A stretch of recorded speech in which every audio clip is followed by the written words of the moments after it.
Então, olá, com vocês aqui é a professora Daniela Bessa e hoje nós vamos iniciar nossa aula sobre industrialização brasileira. Nós vamos ver um pouquinho sobre o contexto histórico do Brasil e as causas da nossa industrialização tardia e como os governos atuaram nesse processo. Primeiro, as causas da nossa industrialização. O primeiro fator foi a Primeira Guerra Mundial. Em que sentido? Com a guerra, ficou mais difícil o Brasil, que importava grande quantidade de produtos, trazer esse material necessário para a população. Então, era necessário que a gente começasse a produzir esses produtos que estavam chegando aí com dificuldade. Segundo fator foi a acumulação de capital, no caso esse capital vinha do café, e a decadência do café, que é o que a gente vai ver mais na frente, a crise de 1929. Um fator importante era o mercado consumidor, porque nós tínhamos uma grande população para esse mercado, para a compra desses produtos. Então, se a gente começasse a produzir, iria ter quem comprasse esses produtos. E um grande fator também para essa industrialização foi Vargas, o grande nacionalista desenvolvimentista, foi importante para a valorização das empresas aí nacionais. E as características da nossa industrialização? A primeira característica é que ela era tardia. O que significa isso? Nós não vivenciamos a primeira e a segunda revolução industrial. A gente meio que retardou durante esse processo. Então, a nossa industrialização ela foi tardia. Segundo processo é que ela é incipiente. Podemos dizer que nós também temos uma industrialização inicial, estamos no início.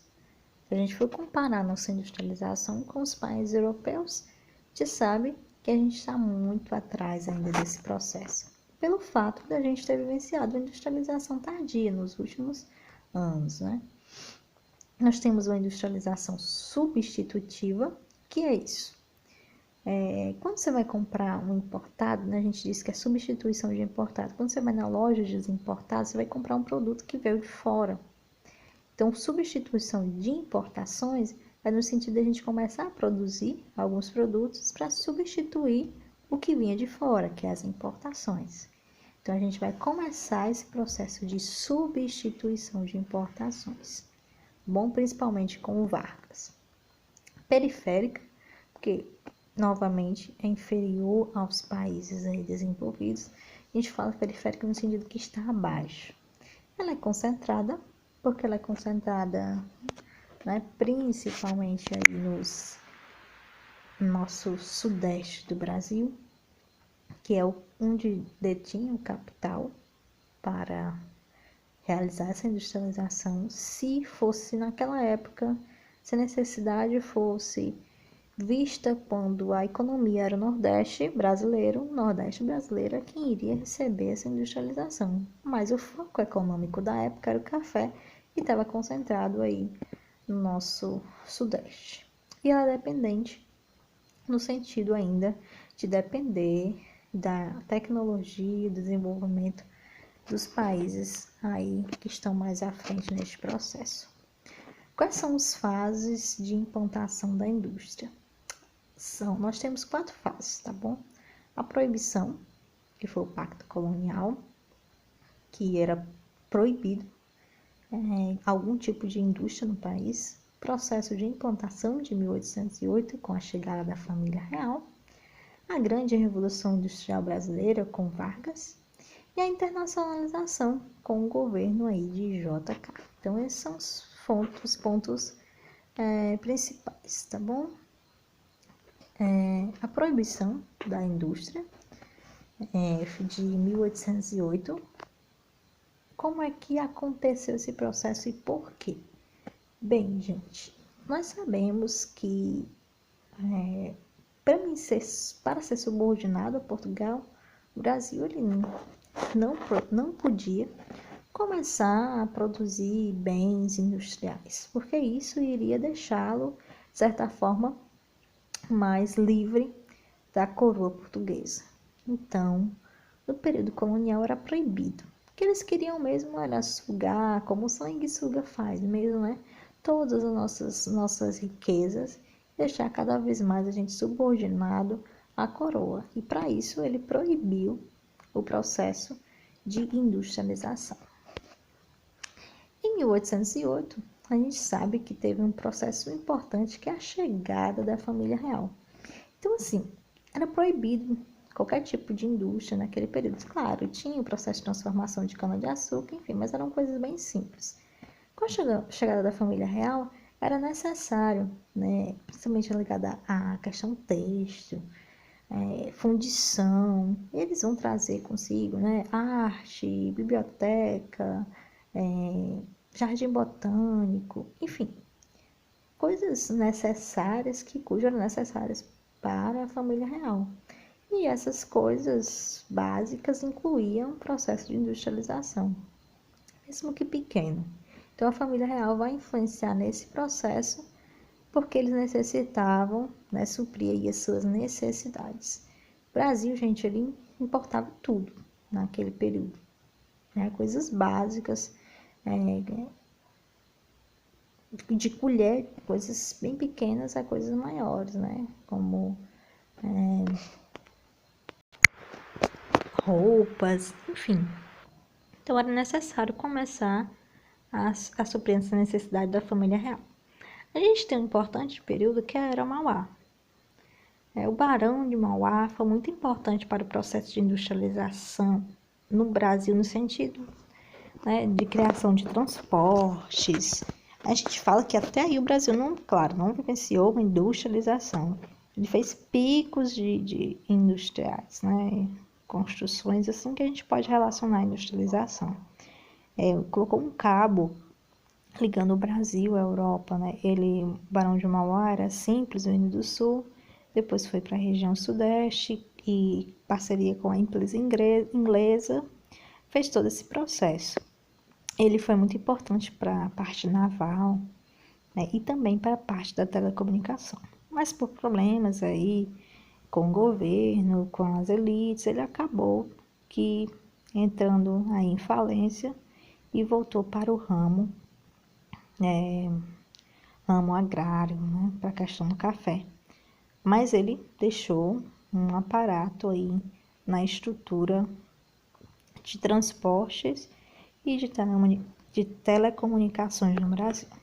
Na Primeira Guerra Mundial, ela é importante no sentido que eu falei nos slides anteriores, porque vai gerar essa confusão em relação à falta de produtos por causa da guerra.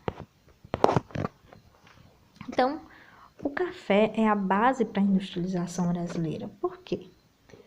Primeiro, é de onde vinha o capital, um produto que era produzido em larga escala, voltado aí para o mercado internacional.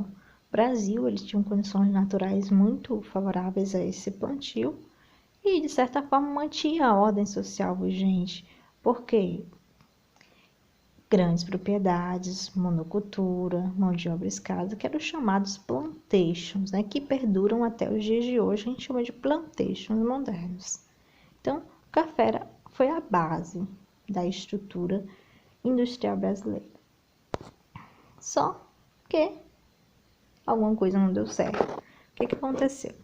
O crash da Bolsa de Valores, né, em 1929, que é a chamada crise da superprodução, em que o modelo, né, de produção predominante era o Fordismo, se produzia em larga escala, e o sistema econômico denominado de liberalismo, em que a atuação do Estado ela é menor na economia, a mão do Estado não existe, na verdade. Quem domina são as empresas, né? São os grandes aí do negócio. Então, em 1929, teve, né, a guerra, e aí, com a guerra, as pessoas não tinham como comprar da mesma forma que antes, mas os Estados Unidos estava lá produzindo seus modelos aí no Fordismo que não analisa o mercado, que produz em larga escala, enfim. Então a coisa não deu muito certo. E quem era o nosso principal comprador de café? Os americanos. Se eles não estavam comprando, se eles não estavam vendendo, entraram em crise, que é a chamada crise de 1929, que teve milhares de pessoas desempregadas, né? Não estavam bem, então podiam comprar e o Brasil entra em decadência no café. Então esse é o contexto, né? Em que os Estados Unidos vai sofrer essa crise, vai criar um plano econômico de reabilitação, que é o chamado New Deal, né? Um novo plano em que cria obras públicas para aumentar os empregos, porque se eu coloco obras públicas, eu vou, de certa forma, aumentar, né, a economia e ainda vou gerar emprego para as pessoas que estão necessitando. Vai criar empréstimo, vai criar direitos trabalhistas, tudo isso como forma de tentar garantir aí o emprego da população. E no Brasil, né, isso aí vai gerar uma solução para a crise. Eu estou falando isso no sentido de apropriar para vocês o que estava acontecendo no mundo. No Brasil, com a crise de 1929, enquanto os Estados Unidos não estavam encontrando a solução, não estavam entrando no New Deal, no novo plano, o Brasil vai tentar solucionar o seu também com a atuação do Estado. Então, a gente tem prática e contrária ao liberalismo econômico, porque o Estado tem a menor atuação, mas quando as coisas não estão indo muito bem, adivinha quem aparece novamente? O Estado. Pois é, o Estado apareceu. E qual foi a solução que ele fez para o Brasil? No Brasil, Vargas, que estava comandando aí na época, né? Ele vai pensar da seguinte forma: nossa, vamos queimar aí café, né? Dizem que foi queimada aproximadamente a produção do Brasil por cerca de 2 anos nesse período. E por que eles queimaram o café? Lembra da questão do mercado, né? Da demanda e da procura. Olha, tem muito café no mercado, então vai baixar o preço. Se eu tiro esse café do mercado, eu vou valorizar o preço desse produto. Então foi assim que o governo pensou em manter o lucro. Aí tem essa chargezinha que diz assim: povo unido jamais será vencido. Fama e miséria, crise de superprodução, aí queimo para manter os lucros, né? Vamos queimar para fazer com que o preço do café se estabilize. E na verdade, de certa forma, solucionou. Não vou dizer que solucionou, mas conseguiu fazer com que o preço do café brasileiro ficassem aí, de certa forma, estabilizados por alguns períodos, ok? Então vamos para Vargas. O que Vargas fez? Vargas, ele vai... Eu coloquei aqui 3 palavrinhas importantes para vocês anotarem, que já caiu nas provas de Enem e de vestibular, tá bom? Essas 3 palavrinhas: substituição de importações, nacionalista desenvolvimentista e indústria de base. O que Vargas pretendia? Ele, com essa visão nacionalista, começou a criar uma série de empresas nacionais com o objetivo de industrializar o Brasil. Lembra? A gente estava vindo de uma crise e aqui o Brasil começou a enxergar que não dá para a gente ficar só no café. A gente precisa criar um mecanismo que nos favoreça, porque se vier outra crise, se acontecer, a gente vai ficar, né, sendo passivo a ela novamente. Então vamos investir em mais produtos, porque se o café não der certo, tem cana, tem um cacau, tem isso, tem aquilo, enfim. Mas o ponto crucial de tudo isso é a industrialização, porque aqui a gente percebe a importância da atuação, né, de um governo para industrializar o seu país. Vamos pensar no seguinte: a gente tem dinheiro, a gente está saindo aí no processo, né, de produção de café, então vamos investir em industrialização, vamos desenvolver e vamos sair dessa monocultura que dominava aquele período do Brasil. Claro que isso ainda predomina em grande parte do território, mas foi uma das soluções vistas, né? Não como antes. Então, Vargas começou a política de substituição de importações. O que é isso, substituição de importações? Vamos novamente começar a produzir coisas básicas. Por exemplo, a Companhia Siderúrgica Nacional, né, que a gente já entra aqui na chamada indústria de base, que é essa indústria de base que Vargas valorizou a siderurgia e a metalurgia, que vão servir de base, como a própria palavra já diz, para as outras indústrias. Então, a Companhia Siderúrgica Nacional, que vai favorecer aí o aço, né, que é uma das grandes matérias-primas aí do Brasil. E a gente criou uma empresa totalmente brasileira, né, para favorecer essa substituição de importações. E nacionalista e desenvolvimentista no sentido de valorização do que é nacional, de desenvolvimento do país, bom? E aí tem outra série de órgãos, né, como a Companhia Vale do Rio Doce, o BNDES, a empresa grande checkmate de todas, Petrobras. Aí a gente também é favorável, né? É bom ressaltar que Vargas vai criar em cada aspecto econômico do Brasil uma indústria. Olha, ele cria na área dos transportes, das energias, transportes, energia, banco, né? Econômico. Então, mineral, que é a Vale. Então, em cada aspecto importante do país vai ser criada uma empresa para tentar assumir a sua identidade aí industrial. E essas empresas, né, infelizmente, vão ser privatizadas mais à frente, como a gente vai ressaltar, ok? Essa foi a característica de Vargas. Com a crise de 29, o Brasil começa uma revolução industrial e inicia seu processo. E a característica principal desse governo é a substituição de importações e o favorecimento da indústria de base.